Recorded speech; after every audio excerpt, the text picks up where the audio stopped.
Halo semuanya, selamat datang di Rumah Jagoan Kancil. Di sini tempatnya kita untuk mengobrol seputar para jagoan-jagoan Indonesia. Sekarang kita akan kembali membedah breakdown trailer film Virgo and the Sparklings.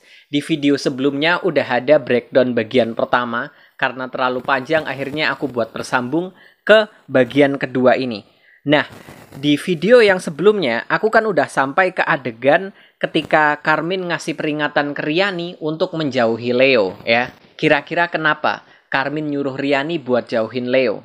Apa karena Carmine itu juga naksir sama Leo, makanya dia nggak mau kalau Leo sampai direbut sama Riani? Apa gara-gara itu? Yakin cuma gara-gara itu. Menurutku ada yang aneh di sini. Feelingku bilang kalau ada sesuatu yang sedang disembunyikan oleh Carmine. Dan ada sesuatu juga yang sedang disembunyikan oleh Leo. Kalau kalian perhatikan, film Bumi Langit sejauh ini selalu mempunyai sebuah plot twist yang berkaitan dengan musuhnya. Di film Gundala, kita dibuat khawatir oleh virus amoral yang disebar oleh Pengkor. Virus itu katanya berbahaya dan bisa bikin anak tidak bisa membedakan yang mana baik dan yang mana buruk. Dan orang-orang panik semuanya. Tapi ternyata itu cuma hoaks. Virus amoral tidak pernah ada. Dan yang berbahaya ternyata justru vaksin yang disebar oleh Pengkor dan juga anak buahnya, termasuk Gazul. Di film Sri Asih, kita digiring untuk berpikir bahwa Prayogo adalah orang di balik roh setan. Tapi ternyata orang di balik roh setan adalah Jatmiko, orang yang justru membantu Sri Asih dan juga Tangguh untuk membongkar kasus yang sedang mereka hadapi. Kedua film Bumi Langit ini sama-sama memiliki plot twist yang berkaitan dengan musuhnya. Lalu bagaimana dengan film Virgo and the Sparklings? Apakah juga akan terjadi hal yang sama? Apakah akan ada plot twist yang berkaitan dengan musuhnya? Kalau benar begitu, berarti musuh Virgo di film ini bukan Carmine. Entah kenapa feelingku bilang kalau sepanjang film kita akan digiring untuk berpikir bahwa Carmine adalah musuhnya. Tapi ternyata justru Leo adalah musuh yang sebenarnya.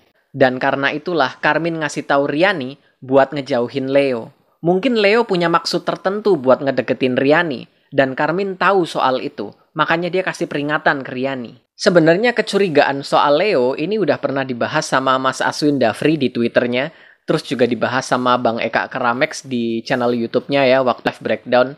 Mas Aswin Dafri itu berpendapat kalau misalnya Carmine gabungan antara Carmine Webtoon dengan Andik Rindu Band, bagaimana kalau Leo itu gabungan dari karakter Leo Webtoon dan juga Arya dari komik Webtoon Virgo and the Sparkling season 3. Arya itu adalah musuhnya Virgo, dia memiliki kekuatan untuk pengendalian air, yang akhirnya Arya dan Carmine dijadikan anak buah Pengkor.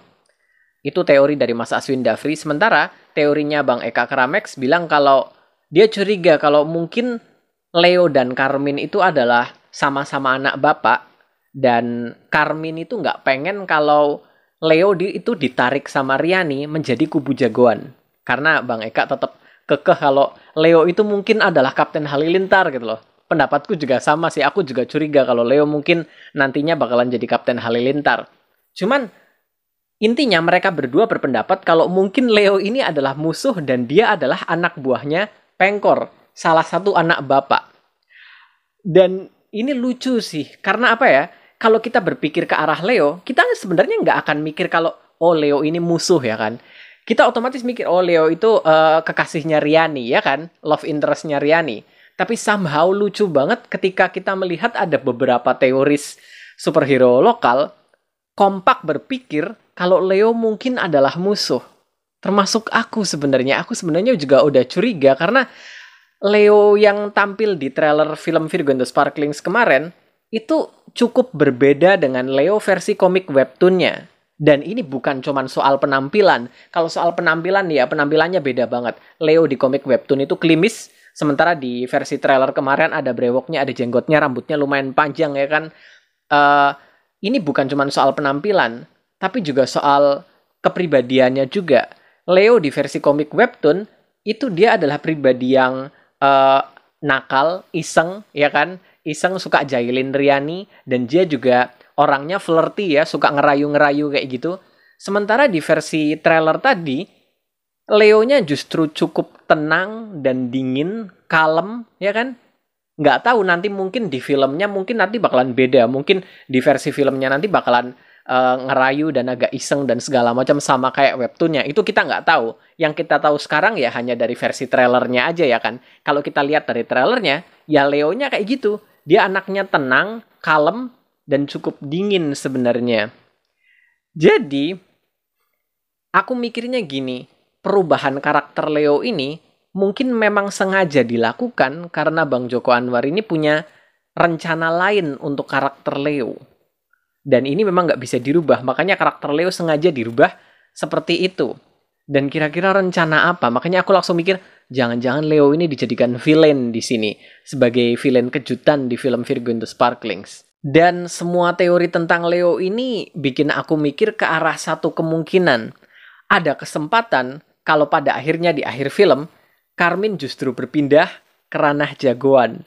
Karena bisa jadi Carmine ini cuma dimanfaatkan loh. Bisa jadi ada pihak yang memanfaatkan Carmine. Carmine ini kayaknya, feelingku bilang Carmine di sini bakalan jadi tokoh antagonis yang menjadi saingannya Virgo di band dan segala macam. Tapi dia nggak akan jadi super villain. Dia nggak ada niat jahat untuk ngapa-ngapain orang dan masyarakat banyak gitu loh. Dia cuma saingan band doang kayaknya sama Virgo di sini. Yang artinya kalau memang dia memiliki kekuatan super, bisa jadi di akhir film dia justru ngebantuin Riani saling bahu-membahu menghadapi musuh utamanya. Tapi kalau misalnya nggak, tetap keren sih. Carmine ini menurutku salah satu tokoh yang mau diapain aja keren gitu loh. Mau jadi superhero keren, jadi super villain juga tetap keren dia. Sementara itu, di sisi lain, entah bagaimana, Ushi, Monica, dan Sasmi akhirnya tahu kalau Riani memiliki kemampuan super untuk mengeluarkan api. Meski di trailer ini nggak dikasih lihat sih gimana ceritanya mereka itu tahu kalau Riani punya kemampuan super ya. Tapi aku yakin di filmnya nanti pasti bakalan diceritain. Tapi kalau di versi komik webtoonnya ya, yang pertama kali tahu kalau Riani punya kemampuan super adalah Sasmi. Tapi gimana dengan versi filmnya? Kalau feelingku ya, momen ketahuan punya kemampuan super ini juga akan berkaitan dengan Sasmi. Di trailernya, dikasih lihat kalau Sasmi itu pakai kruk dan juga kursi roda sebagai alat bantu jalan. Yang artinya, ada sebuah kecelakaan yang menimpa Sasmi yang akhirnya bikin dia harus pakai kruk dan juga kursi roda sebagai alat bantu jalan. Feelingku bilang, kalau kecelakaan Sasmi ini berkaitan dengan kemampuan Riani yang lepas kendali, yang akhirnya bikin Ushi, Monica, dan juga Sasmi tahu kalau Riani punya kemampuan super, yang akhirnya jadi semacam ujian di pertemanan mereka. Kejadian yang bikin Riani itu ketakutan dan merasa dirinya aneh dan tidak pantas punya teman karena terlalu berbahaya. Kalau kita ingat, di komik webtoonnya, band Virgo and the Sparklings itu pernah beberapa kali menghadapi konflik yang akhirnya memecah belah band mereka. Tapi, konflik paling pertama yang mereka hadapi itu berasal dari Riani yang takut sama kekuatannya sendiri. Dia takut kalau teman-temannya itu tahu kalau dia punya kekuatan aneh. Dia takut dijauhi sama teman-temannya. Dan kalau udah baca komiknya kita tahu ya kalau pada akhirnya Ushi, Monica, dan juga Sasmi tetap mau menerima Riani apa adanya dan tetap menjaga persahabatan mereka meskipun Riani itu berbeda dengan mereka. Tapi, meskipun mereka mau menerima Riani dengan kemampuan supernya itu, kemampuan super ini tetap harus dikendalikan. Kalau enggak, nanti bisa kejadian bahaya lagi. Nah, akhirnya, Ushi, Monica, dan juga Sasmi nemenin Riani buat latihan. Latihan untuk mengendalikan kekuatan api yang dia punya. Di sini, kita bisa lihat Riani pakai pelindung siku dan pelindung lutut biar nggak cedera. Riani mulai beberapa latihan, termasuk membentuk dan juga melempar bola api yang dia buat. Ada adegan di mana Riani mau jatuh, lalu dia secara nggak sengaja nemu fungsi kekuatannya yang lain.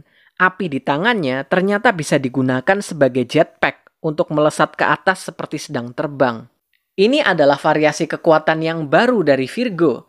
Ini nggak ada di komik webtoonnya, dan setauku di komik klasiknya juga nggak ada. Aku inget banget kalau di komik klasiknya itu ya, Virgo itu terbang justru dibantu sama Sembrani, dibantu sama teman-temannya yang lain. Dia nggak bisa terbang sendiri. Jadi fungsi kekuatan ini itu baru diperlihatkan pertama kali di filmnya. Selain pakai jetpack dari tangan, diperlihatkan juga kalau Virgo bisa mengeluarkan api dengan berbagai variasi warna. Di trailer tadi warna apinya biru ya. Sementara di teaser poster kemarin, api yang keluar dari tangannya Virgo itu warna pink.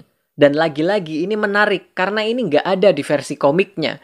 Di komik webtoon nggak ada, di komik yang klasik juga nggak ada. Ini adalah variasi kekuatan baru dari Virgo yang baru pertama kali muncul justru di versi filmnya. Masalahnya, apakah ini hanya sekedar visual aja, cuma beda-beda warna doang? Ataukah masing-masing warna ini memiliki fungsi kekuatan yang berbeda-beda? Soalnya aku penasaran dengan adegan akhir di trailer ini. Di sini diperlihatkan kalau Virgo terbang di atas kerumunan orang. Yang entah orang-orang itu kesurupan atau kena hipnotis ya. Soal orang-orang ini, nanti aku bakalan bahas lebih lanjut. Tapi sekarang, kita fokus dulu ke warna api yang ada di tangannya Virgo ya. Di sini, entah kenapa Virgo terlihat seperti sedang menyembuhkan. Dia kayak lagi menyirami orang-orang yang ada di bawahnya dengan percikan api birunya, berusaha memurnikan mereka. Dan yang namanya api untuk menyembuhkan, itu sebenarnya udah bukan hal baru di dunia kita ya. Terapi penyembuhan menggunakan api itu udah dipakai di Tiongkok kuno sejak ratusan tahun yang lalu. Bahkan sampai sekarang pun ada beberapa pengobatan alternatif yang juga menggunakan api. Dan bahkan kalau mau ditarik lebih jauh lagi, ada cerita dongeng tentang burung phoenix yang bisa menyembuhkan bahkan bangkit dari kematian dengan kekuatan apinya. Jadi kekuatan api penyembuh itu sebenarnya udah bukan hal baru di dunia kita. Itu ada di dongeng, ada di sejarah juga ya kan? Yang jelas, kalau Virgo benar-benar memiliki kemampuan api penyembuh, dia bisa menjadi salah satu jagoan bumi langit yang paling penting. Karena apa? Karena healing power itu adalah kemampuan yang sangat dibutuhkan dalam medan peperangan, ya nggak sih? Dan sejauh ini, di jagat sinema bumi langit, itu belum ada superhero yang memiliki kemampuan penyembuh. Sebenarnya ada Sembrani sih ya, cuman Sembrani itu kan kekuatannya masih belum aktif ya. Dia masih menjadi tangguh seorang wartawan biasa, kekuatannya belum aktif. Sementara di sini, Virgo kemampuannya udah aktif duluan. Kebayang nggak sih? Salah satu superhero bumi langit yang sering kita remehkan karena dia masih remaja, ternyata justru punya potensi kekuatan yang besar dan sangat berguna. Terus gimana dengan warna-warna api yang lainnya? Apa warna-warna itu masing-masing memiliki kekuatannya sendiri? Gimana dengan warna api kuning, merah, hijau, atau mungkin hitam nanti? Kalau kayak gini jadi penasaran kan? Kira-kira siapa yang bakalan jadi musuhnya Virgo di film nanti? Karena video ini udah cukup panjang, kita stop di sini dulu. Aku bakalan lanjut ke video breakdown bagian ketiga, dan aku janji itu bagian yang terakhir. Terima kasih banyak buat kalian yang udah nonton. Sampai jumpa di bagian ketiga.